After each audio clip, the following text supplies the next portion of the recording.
നമസ്കാരം. 2026 ഏറ്റവും അവസാനം നടന്ന ക്വസ്റ്റ്യൻ പേപ്പർ കേരള ഫിനാൻഷ്യൽ കോഡിന്റെ ഹയറാണ്. ഇന്ന് നമ്മൾ ചർച്ച ചെയ്യുന്ന ക്വസ്റ്റ്യൻ പേപ്പർ അതാണ്. ഹയറാണ്. KFC ഹയർ 2026 ജനുവരി. അതാണ് ലാസ്റ്റ് നടന്നത്. ഇനി അടുത്തത് നടക്കാൻ ജൂലൈയിലാണല്ലോ ഉള്ളത്. അപ്പൊ നമുക്ക് നേരിട്ട് ക്വസ്റ്റ്യനിലേക്ക് കടക്കാം. Administrative audit is allowed in.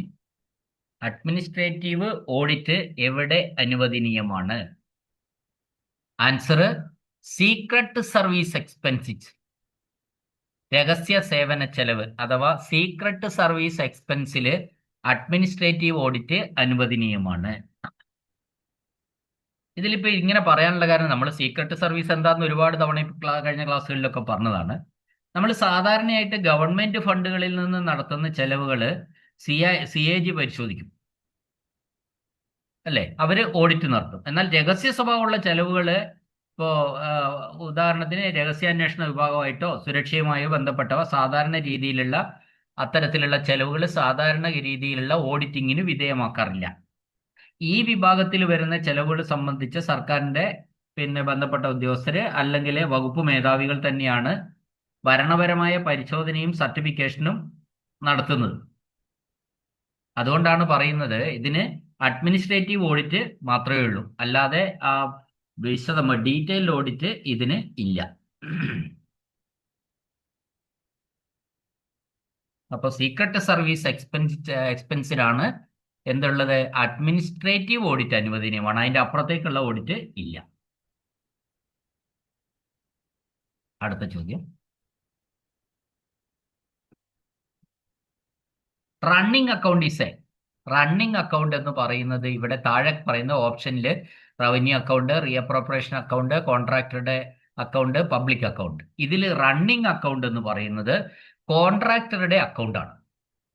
അപ്പൊ ഈ കോൺട്രാക്ടറുടെ അക്കൗണ്ട് എന്ന് പറഞ്ഞാല് നമുക്കറിയാം, ഈ കോൺട്രാക്ടറുടെ റണ്ണിങ് അക്കൗണ്ട് എന്ന് ഉദ്ദേശിച്ചിരിക്കുന്നത് ഈ ഒരു വർക്ക് തുടങ്ങിക്കഴിഞ്ഞാൽ അതിനൊരു അക്കൗണ്ട് ഉണ്ടാവും കോൺട്രാക്ടർ. അപ്പൊ ഈ കോൺട്രാക്ടറുടെ അക്കൗണ്ടിൽ അപ്രോപ്രിയേഷൻ അനുസരിച്ച് അല്ലെങ്കിൽ LOCക്ക് അനുസരിച്ചൊക്കെ ഫണ്ടുകൾ കുറേശ്ശെയായിട്ട് ഇങ്ങനെ കിട്ടിക്കൊണ്ടിരിക്കും. അപ്പോൾ ആ അക്കൗണ്ട് എപ്പോഴും റണ്ണിങ് ആണ്. അടുത്ത ഓരോ സ്റ്റെപ്പ് വർക്കുകൾ തീരുമ്പോഴും അതിലേക്ക് പണം വരും. അതുകൊണ്ടാണ് ഈ കോൺട്രാക്ടറുടെ അക്കൗണ്ട് എന്ന് പറയുന്നത് ഒരു റണ്ണിങ് അക്കൗണ്ട് ആണ് എന്ന് പറയുന്നത്. മൂന്നാമത്തെ ചോദ്യം: സർക്കാർ അക്കൗണ്ടുകളിൽ എത്ര ഭാഗങ്ങളുണ്ട്? എല്ലാവർക്കും അറിയാം, അല്ലേ? Consolidated fund, contingency fund, public account. മൂന്നെണ്ണം. എത്ര എണ്ണാണ്? സർക്കാർ അക്കൗണ്ടുകളിൽ എത്ര ഭാഗങ്ങളുണ്ട്? 3 ഭാഗങ്ങളുണ്ട്. Option A 3. അടുത്ത ചോദ്യം: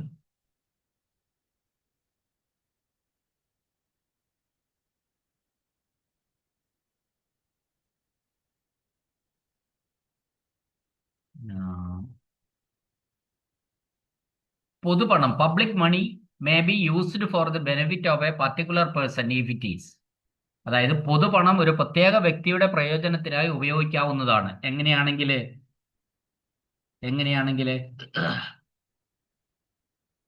അതായത് കോടതി പറഞ്ഞിട്ടുണ്ടെങ്കിൽ, ഒരു കോടതി ഉത്തരവിന്റെ അടിസ്ഥാനത്തിലാണെങ്കിൽ ഈ പബ്ലിക് മണി എന്ന് പറയുന്നത് ഒരു വ്യക്തിയുടെ പ്രയോജനത്തിലും ഉപയോഗപ്പെടുത്താം.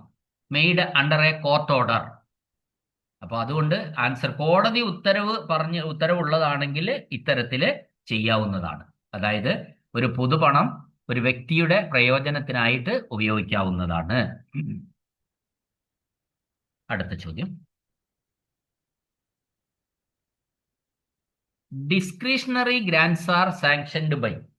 Discretionary grants are sanctioned by എന്നാണ് ചോദ്യം.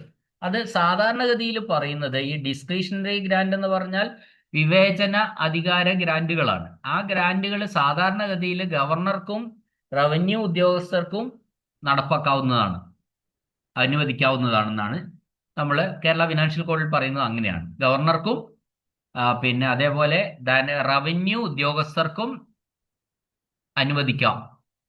അപ്പൊ അതുകൊണ്ട് ഇവിടുത്തെ ആൻസർ ഗവർണർ ഉണ്ട്, തഹസിൽദാർ ഉണ്ട്. തഹസിൽദാർ എന്ന് പറയുന്നത് ഒരു റവന്യൂ ഉദ്യോഗസ്ഥരാണ്. അതുകൊണ്ട് ഇവിടെ ആൻസർ എന്ന് പറയുന്നത് രണ്ടുമാണ്, എയും ബിയും. അതുകൊണ്ട് ഓപ്ഷൻ സി ആണ് ഇവിടെ ആൻസർ. എ ബി ഇവ രണ്ടും എന്നാണ് ഇവിടുത്തെ ആൻസർ.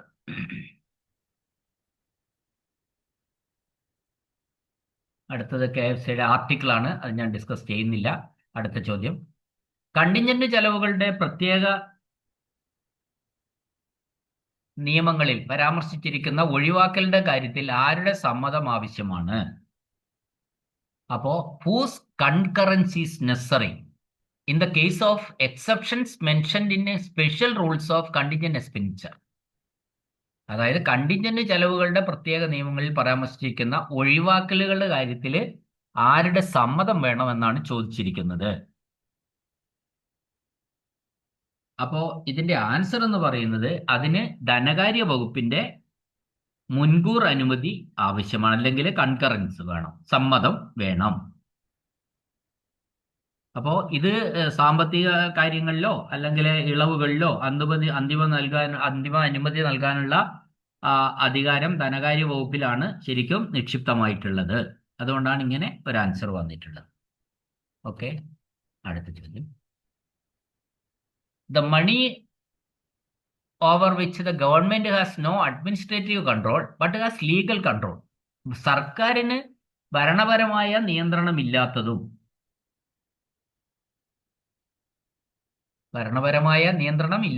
എന്നാൽ നിയമപരമായ നിയന്ത്രണമുള്ളതുമായ പണമാണ് ഇത് ഇവിടെ പറഞ്ഞിരിക്കുന്നത്. ആൻസർ ലോക്കൽ ഫണ്ടുകൾ, സി. നമുക്കറിയാം ഒരു ലോക്കൽ ഫണ്ട് എന്ന് പറയുന്നത് ആരുടെയാണ്? ഒരു തദ്ദേശ ഭരണ സ്ഥാപനങ്ങളുടെ ഒരു ഫണ്ട്. ആ ഫണ്ടിന്റെ കാര്യത്തിൽ എന്താ, സർക്കാരിന് ഭരണപരമായ നിയന്ത്രണം ഇല്ല, എന്നാൽ അത് നിയമപരമായ നിയന്ത്രണം ഉണ്ട് താനും. അത്തരത്തിലുള്ള ഒരു ഫണ്ടാണ് ലോക്കൽ ഫണ്ട്. അടുത്ത ചോദ്യം, വ്യത്യസ്ത അവസരങ്ങളിൽ ഒരു ഓഫീസിൽ നശിപ്പിക്കപ്പെട്ട എല്ലാ രേഖകളുടെയും വിശദാംശങ്ങൾ. The details of all records destroyed in an office on different occasions should be. പല കാലഘട്ടങ്ങളിലായിട്ട് പല തവണകളായിട്ട് ഒരു ഓഫീസിൽ നശിപ്പിക്കപ്പെട്ട എല്ലാ രേഖകളുടെയും വിശദാംശങ്ങൾ, നശിപ്പിക്കപ്പെട്ട രേഖകളല്ല വേണ്ട, നശിപ്പിക്കപ്പെട്ട രേഖകളുടെ ഡീറ്റെയിൽസ് വിശദമായിട്ട് എഴുതിയ എല്ലാ രേഖകളുടെയും വിശദാംശങ്ങൾ എത്ര കാലം സൂക്ഷിക്കണം എന്നാണ് ചോദിച്ചിരിക്കുന്നത്. അത് സ്ഥിരമായിട്ട് സൂക്ഷിക്കണം. ഓരോ കാലഘട്ടത്തിലും ചില ഡോക്യുമെന്റ്സുകൾ നശിപ്പിച്ചു പോകും. പക്ഷേ ഡോക്യുമെന്റ്സ് നശിപ്പിച്ചാലും ഏതൊക്കെയാണ് നശിപ്പിക്കപ്പെട്ടത് എന്നുള്ള കാര്യം ഒരു രജിസ്റ്ററിൽ കൃത്യമായി സൂക്ഷിച്ചു വെച്ചിരിക്കണം. അത് സ്ഥിരമായി സൂക്ഷിക്കണം ആ രജിസ്റ്റർ എന്നാണ് ഇവിടെ പറഞ്ഞത്. അടുത്ത ചോദ്യം, സർക്കാർ ഭൂമിയുടെ വകുപ്പുകൾ തമ്മിലുള്ള കൈമാറ്റം നടത്തുന്ന ആരാണ്? ഒരു വകുപ്പിൽ നിന്ന് ഭൂമി വേറൊരു വകുപ്പിന്, രണ്ടും സർക്കാരാണ് എന്ന് വിചാരിക്കും, രണ്ടും സർക്കാരിന്റെ ഭൂമിയാണ് എല്ലാം. അപ്പോ ഒരു വകുപ്പിൽ നിന്ന് വേറൊരു വകുപ്പിലേക്ക് ഒരു സർക്കാർ ഭൂമി കൈമാറ്റം ചെയ്യാനുള്ള അധികാരം ആർക്കാണെന്ന് ചോദിച്ചത്. അത് ജില്ലാ കലക്ടർക്കാണ്. ആൻസർ ജില്ലാ കലക്ടർ എന്നാണ്. അടുത്ത ചോദ്യം, ഒരു ജില്ലയ്ക്കുള്ളിലെ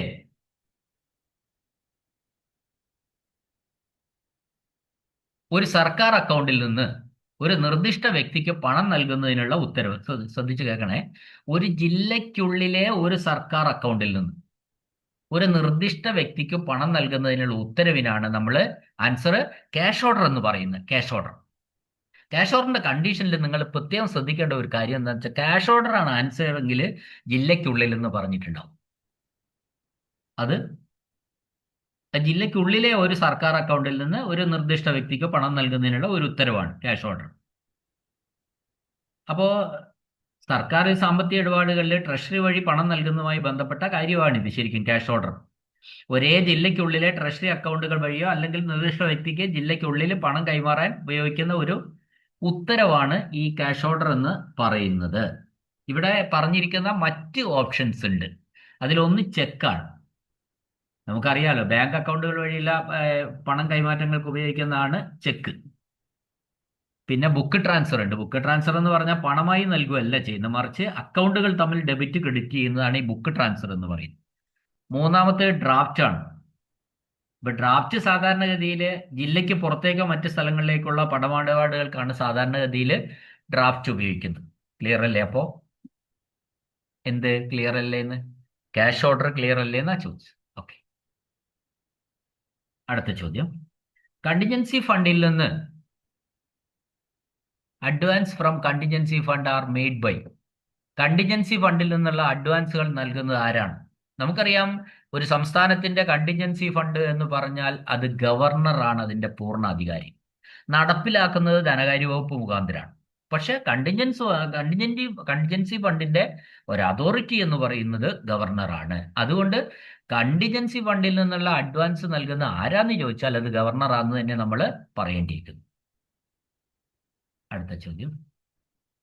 ഒരു എക്കണോമിക് കട്ട് എന്ന് പറഞ്ഞാൽ എന്താണ്? അത് 13ാമത്തെ ക്വസ്റ്റ്യൻ ഇവിടെ ഡെലീറ്റഡ് ആണ്. ഓക്കെ, നമ്മൾ അതിലേക്ക് പോകുന്നില്ല. 14ാമത്തെ ചോദ്യം.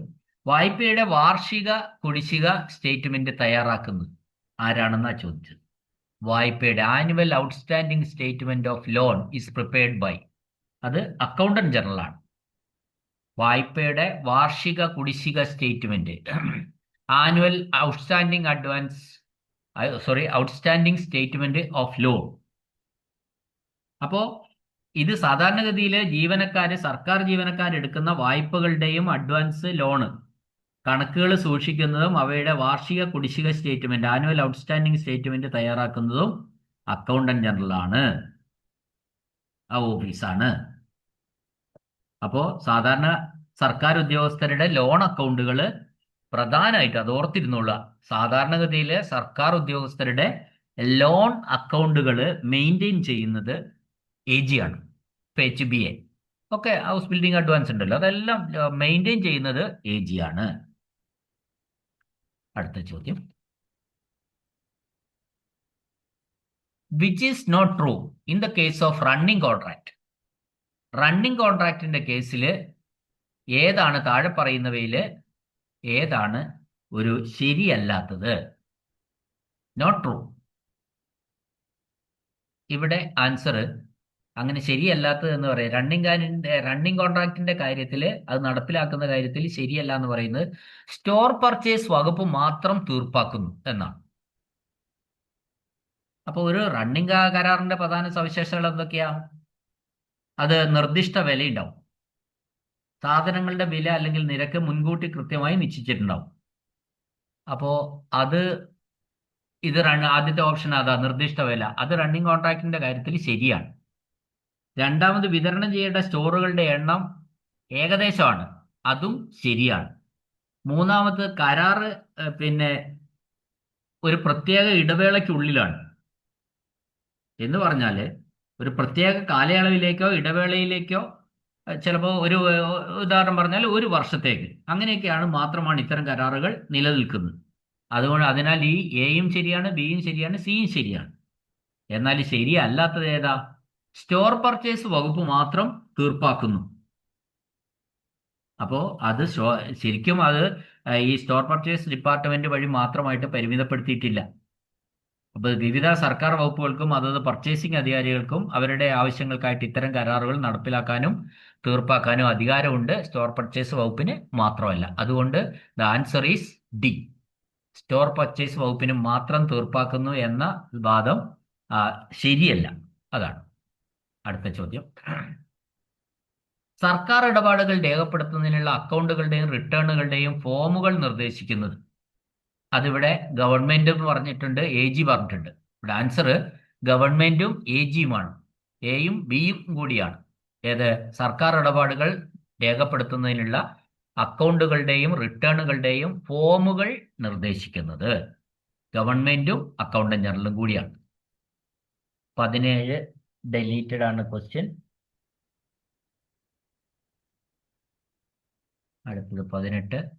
ചെലവുകളുടെ the built in pre check for regulating the flow of expenditure.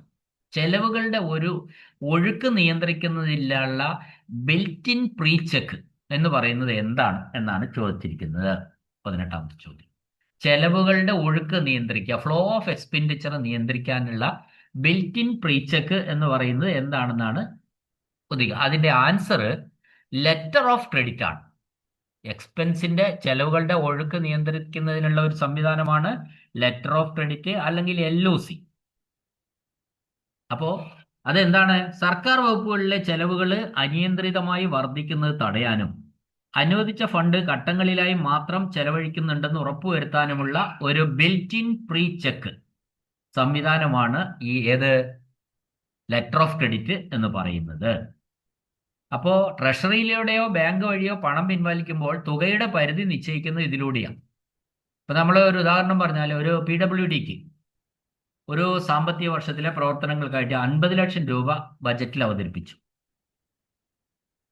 എന്നാൽ ഈ മുഴുവൻ തുകയും ഒറ്റയടിക്ക് 50 ലക്ഷം രൂപയും ഒറ്റയടിക്ക് ചെലവഴിക്കാൻ വകുപ്പിന് അനുവാദമില്ല. ഖജനാവിൽ പണം ഉണ്ടെങ്കിലും ട്രഷറി മുഖേന ഒരു നിശ്ചിത കാലയളവിലേക്ക്, ചിലപ്പോൾ 1 മാസത്തേക്ക് അല്ലെങ്കിൽ ഒരു 3 മാസത്തിലേക്ക് 10 ലക്ഷം രൂപയുടെ LOC ലെറ്റർ ഓഫ് ക്രെഡിറ്റ് അനുവദിക്കും. ഈ പരിധിക്ക് അപ്പുറത്തേക്ക് ആ സമയത്ത് ബില്ലുകൾ മാറാൻ പറ്റില്ല. അടുത്ത ഘട്ടത്തിൽ ബില്ല് അനുവദിക്കണമെങ്കിൽ ഈ ഇപ്പൊ കൊടുത്ത ഫണ്ടിന്റെ തുകയുടെ ഉപയോഗ സർട്ടിഫിക്കറ്റോ കണക്കോ ഒക്കെ നൽകേണ്ടതുണ്ട്. അപ്പൊ ഇതുവഴി എന്ത് ചെയ്യും? സർക്കാർ ഫണ്ട് കൃത്യമായ നിയന്ത്രണത്തോടെയും ഘട്ടം ഘട്ടമായിട്ട് നടപ്പിലാക്കാൻ വേണ്ടിയിട്ട്, ചെലവാക്കാൻ വേണ്ടിയിട്ട് കഴിയുന്നു എന്നതാണ് ഈ ലെറ്റർ ഓഫ് ക്രെഡിറ്റിന്റെ ഒരു അഡ്വാൻറ്റേജ് ആയിട്ട് നമുക്ക് പറയാൻ പറ്റുക. അടുത്ത ചോദ്യം, ഒരു പർച്ചേസിംഗ് ഓഫീസർക്ക് ഒരു ഓപ്പൺ ടെൻഡർ പരിമിത ടെൻഡറിലേക്ക് മാറ്റാൻ കഴിയുമോ എന്നാണ് ചോദ്യം. A purchasing officer can change an open tender into a limited tender if. എങ്ങനെയാണെങ്കിൽ ഒരു പർച്ചേസിംഗ് ഓഫീസർക്ക് ഓപ്പൺ ടെൻഡർ ലിമിറ്റഡ് ടെൻഡറിലേക്ക് മാറ്റാം? ഇപ്പോ ഇതില് പർച്ചേസിംഗ് ചട്ടങ്ങൾ പ്രകാരം സാധാരണഗതിയിൽ ഈ സാധാരണയായിട്ട് വലിയ തോതിലുള്ള വാങ്ങലുകൾക്കായിട്ട് നമ്മൾ ഓപ്പൺ ടെൻഡറാണ് വിളിക്കുക. അപ്പോൾ ഓപ്പൺ ടെൻഡർ ആകുമ്പോൾ മത്സരക്ഷമതയൊക്കെ ഉണ്ടാവും, സാധനം വില കുറച്ച് കിട്ടും, ക്വാളിറ്റി ഉള്ള സാധനം കിട്ടും, അങ്ങനെയൊക്കെ ഉണ്ടാവും. എന്നാൽ ചില പ്രത്യേക സാഹചര്യങ്ങളിൽ ഇതിൽ ഇളവ് അനുവദിക്കാറുണ്ട്. അപ്പോൾ അത് എന്ന് പറയുന്നത്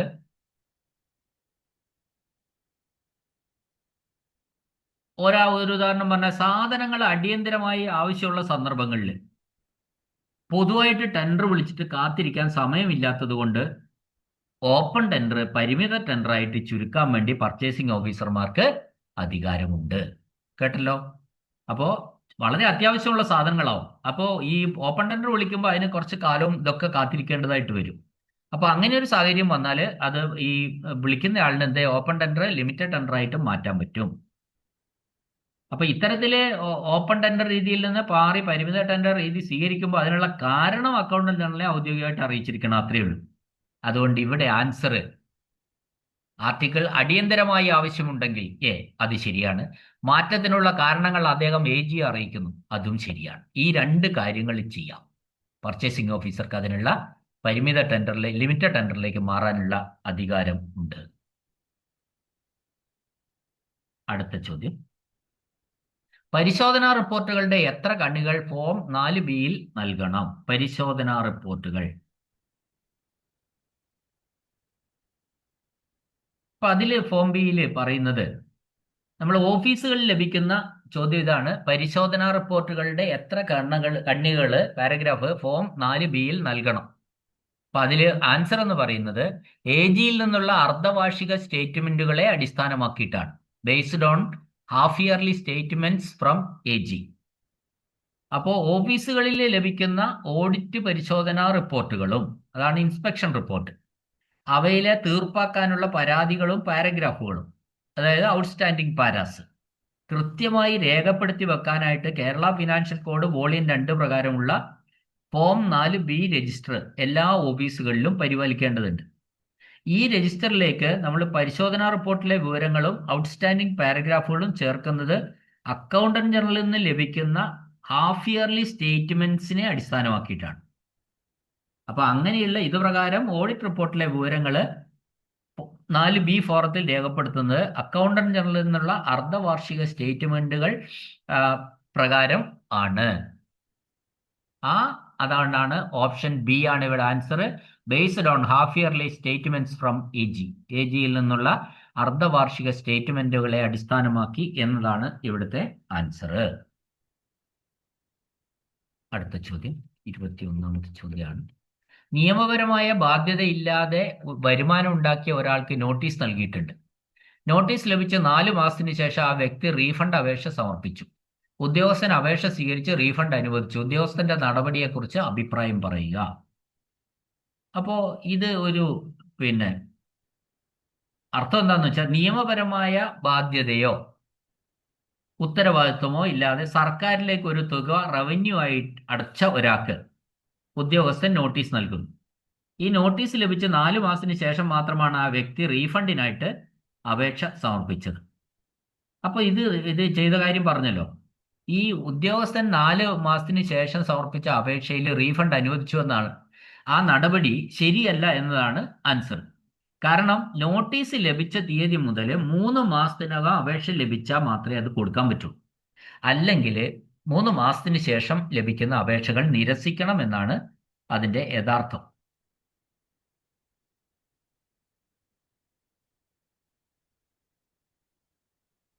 ഇവിടെ അപേക്ഷകനാണെങ്കിൽ നോട്ടീസ് ലഭിച്ചിട്ട് എത്ര മാസത്തിന് ശേഷം? 4 മാസത്തിന് ശേഷമാണ് അപേക്ഷ നൽകിയത്. അപ്പൊ അതിനാൽ ഈ ഉദ്യോഗസ്ഥന് അപേക്ഷ തള്ളിക്കളയായിരുന്നു വേണ്ടിയിരുന്നത്. ഈ അനുവദിച്ചത്, റീഫണ്ട് അനുവദിച്ചത് ചട്ടങ്ങൾക്ക് വിരുദ്ധമാണ്. അതുകൊണ്ട് ഇവിടെ പറഞ്ഞത് ഓപ്ഷൻ ഡി ആണ് ശരി. ഉദ്യോഗസ്ഥന്റെ നടപടി ശരിയല്ല. കാരണം നോട്ടീസ് ലഭിച്ച തീയതി മുതൽ 3 മാസത്തിന് ശേഷമാണ് അപേക്ഷ സമർപ്പിച്ച്, അതിനാൽ അദ്ദേഹം അത് നിരസിക്കണമായിരുന്നു. അടുത്ത ചോദ്യം, പ്രകടന ബഡ്ജറ്റിന്റെ 3ാം ഭാഗം ഏതാണ്? The third part of performance budget is. അത് എക്സ്പ്ലനേഷൻ ഓഫ് ഫിനാൻഷ്യൽ റിക്വയർമെന്റ്സ് എന്നാണ് answer. The third part of performance budget, explanation of financial requirement. അപ്പോൾ സാമ്പത്തിക ആവശ്യകതകളുടെ വിശദീകരണം ഏതിലുണ്ടാവും? പെർഫോമൻസ് ബഡ്ജറ്റിൽ ഉണ്ടാവും. പെർഫോമൻസ് ബഡ്ജറ്റ് എന്ന് പറഞ്ഞാൽ വെറുതെ ഒരു തുക അനുവദിക്കലും മാത്രമല്ല എന്ന് നമുക്കറിയാം. അതിൽ എത്ര ആവശ്യകതയുണ്ട്, എങ്ങനെയൊക്കെ അത് പൂർത്തീകരിക്കണം, എന്താണ് അതിന്റെ ഒരു ഇമ്പാക്റ്റ് എന്നൊക്കെയുള്ള വിശദീകരണങ്ങൾ ഈ പെർഫോമൻസ് ബഡ്ജറ്റിൽ ഉണ്ടായിരിക്കും. അതൊന്ന് സൂക്ഷ്മമായിട്ട് വായിച്ചു നോക്കിയാൽ നമുക്കിത് മനസ്സിലാവും ഈ ആൻസർ. ഓക്കെ, അടുത്ത ചോദ്യം.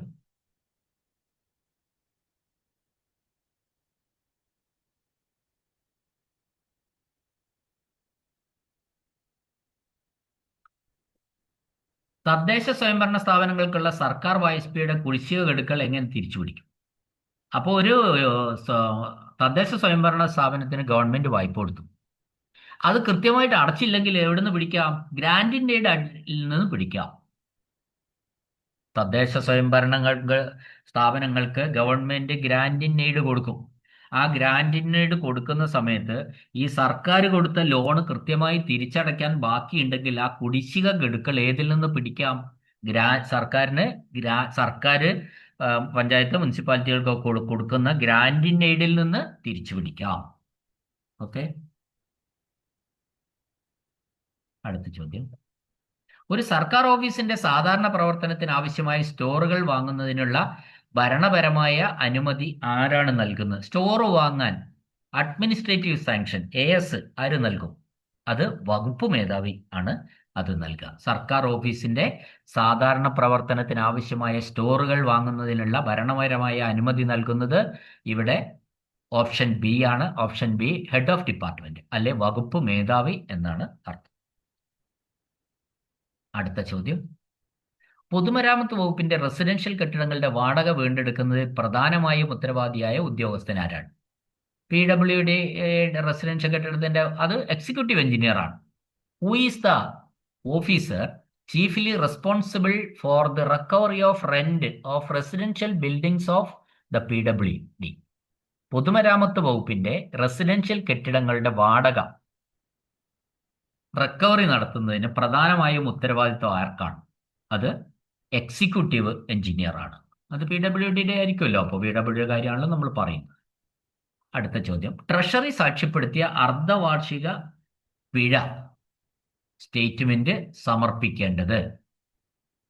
അപ്പോൾ അത് നമ്മൾ ഒരു വിശദീകരണം പറയേണ്ടി വരും. അത് എൻ്റെ ആൻസർ ഹൈക്കോടതിക്ക് എന്നാണ്. ട്രഷറി സാക്ഷ്യപ്പെടുത്തിയ അർദ്ധവാർഷിക പിഴ സ്റ്റേറ്റ്മെന്റ് സമർപ്പിക്കേണ്ടത് ഹൈക്കോടതിക്കാണ്.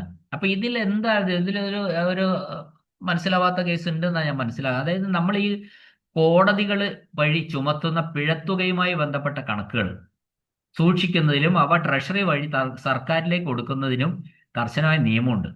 അർദ്ധവാർഷിക പിഴ statement, half yearly fine statement ഓരോ 6 മാസത്തിലൊരിക്കലും കോടതികളിൽ നിന്ന് ഈടാക്കിയ പിഴത്തുകയുടെ കണക്കുകൾ ട്രഷറിയിൽ നിന്ന് സാക്ഷ്യപ്പെടുത്തി ബന്ധപ്പെട്ട അതോറിറ്റിക്ക് അയക്കേണ്ടതുണ്ട്. ഇപ്പൊ കേരളത്തിലെ കീഴ്ക്കോടതിയിൽ പിന്നെ ഡിസ്ട്രിക്ട് കോർട്ട്, മജിസ്ട്രേറ്റ് കോർട്ട് എന്നിവയൊക്കെ അതിൽ നിന്നൊക്കെ ഈടാക്കുന്ന പിഴകളുടെ വിവരങ്ങളും കുടിശ്ശിക കണക്കുകളും സംബന്ധിച്ച കൃത്യമായ മേൽനോട്ടം ശരിക്കും ഹൈക്കോടതിക്കാണ് ഉള്ളത്. അതുകൊണ്ടാണ് ട്രഷറി സാക്ഷ്യപ്പെടുത്തിയ ഈ അർദ്ധവാർഷിക കണക്ക് പരിശോധനയ്ക്കും മേൽനടപടികൾക്കുമായിട്ട് എങ്ങോട്ട് സമർപ്പിക്കുന്നത്? ഹൈക്കോടതിക്ക് സമർപ്പിക്കുന്നത്. ഇവിടെ ജില്ലാ കോടതിയൊക്കെ ഉണ്ട്, അവിടെ നമ്മൾ ആൻസർ പറയുന്നില്ല, ഹൈക്കോടതിക്കാണ് സമർപ്പിക്കേണ്ടത്. അപ്പോ അതെന്ന് പറഞ്ഞാൽ ഒരു ജില്ലയിലെ വിവിധ കോടതികൾ, സെഷൻസ് കോടതി, ജുഡീഷ്യൽ ഫസ്റ്റ് ക്ലാസ് മജിസ്ട്രേറ്റ് കോടതികൾ എന്നിവ കഴിഞ്ഞ 6 മാസത്തിനുള്ളിൽ, അത് ഫസ്റ്റ് ഉദാഹരണത്തിന് ജനുവരി മുതൽ ജൂൺ വരെ വിവിധ കേസുകളിൽ പ്രതികളിൽ നിന്ന് പിഴയായി ഈടാക്കിയ തുക ട്രഷറിയിൽ അടച്ചിട്ടുണ്ട്. ഈ തുകയുടെ കൃത്യത ട്രഷറി ഓഫീസർ പരിശോധിച്ച് സാക്ഷ്യപ്പെടുത്തുന്നു. ഇങ്ങനെ സാക്ഷ്യപ്പെടുത്തിയ 6 മാസത്തെ പിഴകളുടെ ഒരു സ്റ്റേറ്റ്മെന്റ് ആണ് ആ ജില്ലയിലെ ജുഡീഷ്യൽ നടപടികളെയും കണക്കുകളുടെയും നിയമപരമായ പരിശോധനയ്ക്കായിട്ട് ഹൈക്കോടതി രജിസ്ട്രാർക്കോ അധികാരികൾക്കോ നമ്മൾ അയച്ചു കൊടുക്കുന്നത്. ഓക്കെ, അടുത്ത ചോദ്യം. ഒരു സമയത്ത് നൽകുന്ന ലെറ്റർ ഓഫ് ക്രെഡിറ്റ് സാധുത. Validity of letter of credit issued at A time. ഒരിക്കൽ നൽകുന്ന ലെറ്റർ ഓഫ് ക്രെഡിറ്റിന്റെ ഒരു വാലിഡിറ്റി പീരീഡ് എത്രയാണെന്നാണ് ചോദ്യം. 3 മാസമാണ് ലെറ്റർ ഓഫ് ക്രെഡിറ്റിന്റെ വാലിഡിറ്റി പീരീഡ്. ചെക്ക് മറ്റതൊക്കെ പോലെ തന്നെ പിന്നെ ക്യാഷ് ഓർഡർ 3 ഈ പിന്നെ LOC ലെറ്റർ ഓഫ് ക്രെഡിറ്റിന്റെയും വാലിഡിറ്റി പീരീഡ് 3 മാസമാണ്. അടുത്ത ചോദ്യം. സാമ്പത്തിക അധികാര പുസ്തകത്തിൽ പരാമർശിക്കാത്ത റവന്യൂ കേസുകളുടെ റീഫണ്ടിന് ആരുടെ അനുമതി ആവശ്യമാണ്? അതാണ് ഇവിടുത്തെ ചോദ്യം. അതിന്റെ ആൻസർ സർക്കാരിന്റെ അല്ലെ ഗവൺമെന്റിന്റെ അനുമതി ആവശ്യമാണ് എന്നാണ്. അപ്പോ സർക്കാർ വകുപ്പുകൾക്കും ഉദ്യോഗസ്ഥർക്കും വിവിധ സാമ്പത്തിക ഇടപാടുകൾ നടത്താനും ഫണ്ട് വിനിയോഗിക്കാനുമുള്ള അധികാരങ്ങൾ സംബന്ധിച്ച വ്യക്തമായ വ്യവസ്ഥകൾ നൽകിയിട്ടുള്ള ഒരു ഔദ്യോഗിക രേഖയാണ് ഈ എന്താ പറയുന്നത്, book of financial powers. Book of financial powers അഥവാ സാമ്പത്തിക അധികാര പുസ്തകം. അപ്പോ സർക്കാരിലേക്ക് അടച്ച തുക തിരികെ നൽകേണ്ടി വരുന്ന സന്ദർഭങ്ങളിൽ ഈ പുസ്തകത്തിൽ ബുക്ക് ഓഫ് ഫിനാൻഷ്യൽ പവേഴ്സിൽ ഏതൊക്കെ തുകകൾ തിരികെ നൽകാൻ ആർക്കൊക്കെ അധികാരം ഉണ്ടെന്ന് കൃത്യമായിട്ട് പരാമർശിച്ചിട്ടുണ്ട്. അപ്പോൾ ഇതിൽ പരാമർശിച്ചിട്ടില്ലാത്ത അല്ലെ ഉൾപ്പെടുത്തിയിട്ടില്ലാത്തതോ ആയ റവന്യൂ കേസുകളിലെ റീഫണ്ട് ആണെങ്കിൽ അത് വകുപ്പ് ഉദ്യോഗസ്ഥർക്കോ കീഴുദ്യോഗസ്ഥർക്കോ ഒന്നും അനുമതി നൽകാൻ അധികാരമില്ല. ഇത്തരം കേസുകളിൽ ഈ ബുക്ക് ഓഫ് ഫിനാൻഷ്യൽ പവേഴ്സിൽ പറയാത്ത കാര്യങ്ങളിലെ അനുമതി നിർബന്ധമായിട്ടും ഗവൺമെന്റിൽ നിന്ന് വാങ്ങിയിരിക്കണം. ഓക്കെ, അടുത്ത ചോദ്യം. ഒരു ഉദ്യോഗസ്ഥൻ പൊതുഫണ്ടിൽ നിന്ന് പണം പിൻവലിക്കുന്നതിന് മുമ്പ് പാലിക്കേണ്ട 2 വ്യവസ്ഥകൾ ഇവയാണ്. ഏതൊക്കെയാണ്? 2 വ്യവസ്ഥകൾ എന്ന് പറഞ്ഞിട്ടുണ്ട്, അതുകൊണ്ട് 1ഉം 2ഉമാണ്. 1 കണ്ടിൻജൻസി ഫണ്ടിൽ നിന്നുള്ള അനുമതിയും അഡ്വാൻസും. 2 ഫണ്ടുകളുടെ അനുമതിയും പുനർവിനിയോഗം, അതായത് sanction of advance from contingency fund 1. 2 sanction and reappropriation of funds. അപ്പോൾ പൊതുഫണ്ടിൽ നിന്ന് പണം പിൻവലിക്കുന്നതിന് മുമ്പ് എന്ത് വേണം?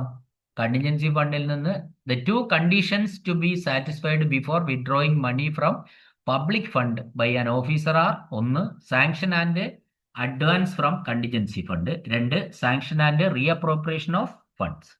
ഓക്കെ, അടുത്ത ചോദ്യം.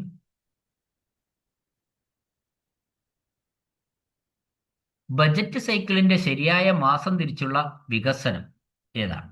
Budget cycle, the correct month wise development of the budgetary cycle is, അത് ജൂലൈ, സെപ്റ്റംബർ, നവംബർ, ഫെബ്രുവരിയാണ്. ജൂലൈ, സെപ്റ്റംബർ, നവംബർ, ഫെബ്രുവരി, ഇങ്ങനെയാണ് അതിൻ്റെ പോക്ക്. ആ ബജറ്റ് സൈക്കിളിന്റെ ശരിയായ മാസം തിരിച്ചിട്ടുള്ള ഒരു വികസനം എന്ന് പറയുന്നത്. അപ്പൊ ജൂലൈയില് എന്ത് വരുന്നു? ബജറ്റ് നിർദ്ദേശങ്ങളെ സംബന്ധിച്ച ആദ്യഘട്ട നടപടികളും പ്രാരംഭ ചർച്ചകളും ആരംഭിക്കുന്നത് ജൂലൈ മാസത്തിലാണ്.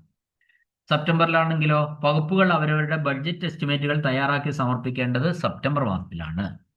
ഇനി മൂന്നാമത്തെ നമ്മൾ പറഞ്ഞ മാസം നവംബറാണ്. നവംബറിൽ ധനകാര്യ വകുപ്പുകൾ ഈ സ്റ്റേറ്റ്മെന്റ് പരിശോധിച്ച് അന്തിമ രൂപം നൽകുന്ന ഘട്ടമാണ്.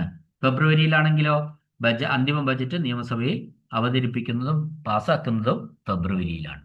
So the months are July, September, November and February. അടുത്ത ചോദ്യം. AG issues warning slip to.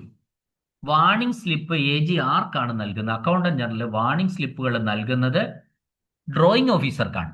Drawing ഓഫീസർക്കാണ് AG വാണിംഗ് സ്ലിപ്പുകൾ നൽകുന്നത്, മുന്നറിയിപ്പ് സ്ലിപ്പ് നൽകുന്നത്.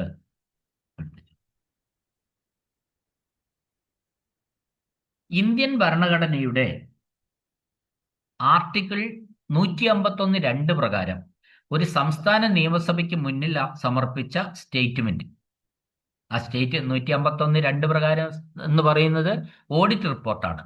നിയമസഭയ്ക്ക് മുമ്പിൽ സമർപ്പിക്കുന്ന സ്റ്റേറ്റ്മെന്റ് എന്ന് പറയുന്നത് ആൻസർ ഓഡിറ്റ് റിപ്പോർട്ടാണ്. The statement laid before the legislature of A state under article 151(2) of the constitution of India. അടുത്ത ചോദ്യം. ഒരു കരാറുകാരൻ ഒരു കരാർ ലംഘിക്കുകയും സർക്കാരിന് നഷ്ടം വരുത്തുകയും ചെയ്യും. പർച്ചേസ് ഓഫീസർ എന്ത് നടപടിയാണ് സ്വീകരിക്കേണ്ടത്? അപ്പോ ഒരു കരാറുകാരൻ കരാർ ലംഘിച്ച് സർക്കാരിന് നഷ്ടം വരുത്തിയാൽ എന്ത് ചെയ്യണം? അതിന്റെ ആൻസർ ഓപ്ഷൻ എ ആണ്. റവന്യൂ റിക്കവറി ആക്ട് ഉപയോഗിച്ച് തുക തിരിച്ചുപിടിക്കുക. Recover the amount using revenue recovery act. Recover the amount using revenue recovery act.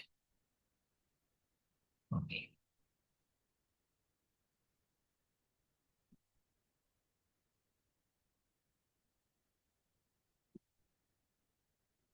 അടുത്ത ചോദ്യം. The certificate of reconciliation should be furnished to the government on. അപ്പോൾ റീകൺസിലേഷന്റെ certificate ഇപ്പൊ government അക്കൗണ്ടുകളിലെ സാധാരണഗതിയിൽ അത് നടത്തേണ്ടത് 2 തവണയായിട്ടാണ്. റീകൺസിലേഷൻ സർട്ടിഫിക്കറ്റ് കൊടുക്കേണ്ടത് ഗവൺമെന്റിൽ കൊടുക്കേണ്ടത് 2 തവണയായിട്ടാണ്. അതൊന്ന് ഓരോ അർദ്ധവർഷത്തിലുമാണ്. സാമ്പത്തിക അർദ്ധവർഷത്തിൽ ആദ്യത്തെ അർദ്ധവർഷം എന്ന് പറയുന്നത് തീരുന്നത് സെപ്റ്റംബർ 30-ന്, രണ്ടാമത്തത് മാർച്ച് 31-നുമാണ്. അപ്പൊ ഇത് സാധാരണഗതിയിൽ ഗവൺമെന്റ് അക്കൗണ്ടുകളിലെ പണമിടപാടുകളും ട്രഷറി ബാങ്ക് കണക്കുകളും തമ്മിലുള്ള വ്യത്യാസങ്ങൾ പരിശോധിച്ച് ഈ ഒത്തുനോക്കുന്ന പ്രക്രിയയ്ക്കാണ് നമ്മൾ റീകൺസിലേഷൻ എന്ന് പറയുന്നത്. അപ്പൊ ഇതിനായിട്ട് തയ്യാറാക്കുന്ന സർട്ടിഫിക്കറ്റ് ഓഫ് റീകൺസിലേഷൻ ഒരു സാമ്പത്തിക വർഷത്തിൽ 2 തവണയാണ് സർക്കാരിന് സമർപ്പിക്കേണ്ടത്. ഒന്നാം ഘട്ടത്തിൽ സെപ്റ്റംബർ 30-നാകും. അപ്പൊ അതെന്താ, ഏപ്രിൽ മുതൽ ഓഗസ്റ്റ് വരെയുള്ള കണക്കുകൾ ഉൾപ്പെടുത്തിയിരിക്കും. രണ്ടാം ഘട്ടത്തില് മാർച്ച് 31-നകം. അപ്പോൾ ഈ സർട്ടിഫിക്കറ്റ്, റീകൺസിലേഷൻ സർട്ടിഫിക്കറ്റ് സമർപ്പിക്കേണ്ടതുണ്ട്. അതുകൊണ്ടാണ് ഇവിടെ ആൻസർ സെപ്റ്റംബർ 30, മാർച്ച് 31 എന്ന് വരുന്നത്. ഓപ്ഷൻ ഡി, എയും ബിയും ശരിയാണെന്നാണ് നമ്മളുടെ ഇവിടുത്തെ ആൻസർ. അപ്രോപ്രിയേഷൻ. അടുത്ത ചോദ്യം 35-ാമത്തെ ചോദ്യമാണ്. Appropriation control means. എന്താണ് അപ്രോപ്രിയേഷൻ കൺട്രോൾ എന്ന് പറഞ്ഞാൽ? അതിന്റെ അർത്ഥം ബജറ്ററി കൺട്രോൾ ആണ്. ബഡ്ജറ്ററി കൺട്രോളിനാണ് അപ്രോപ്രിയേഷൻ കൺട്രോൾ എന്ന് പറയുന്നത്. ബജറ്ററി നിയന്ത്രണം. ഓക്കെ, നമുക്ക് ക്ലാസ്സിൽ ഇവിടെ ക്വസ്റ്റ്യൻ അവസാനിപ്പിക്കാം. അടുത്ത ദിവസം ബാക്കി ക്ലാസ്സിൽ കാണാം. ഓക്കെ, ക്ലാസ് കേട്ട എല്ലാവർക്കും നന്ദി, നമസ്കാരം.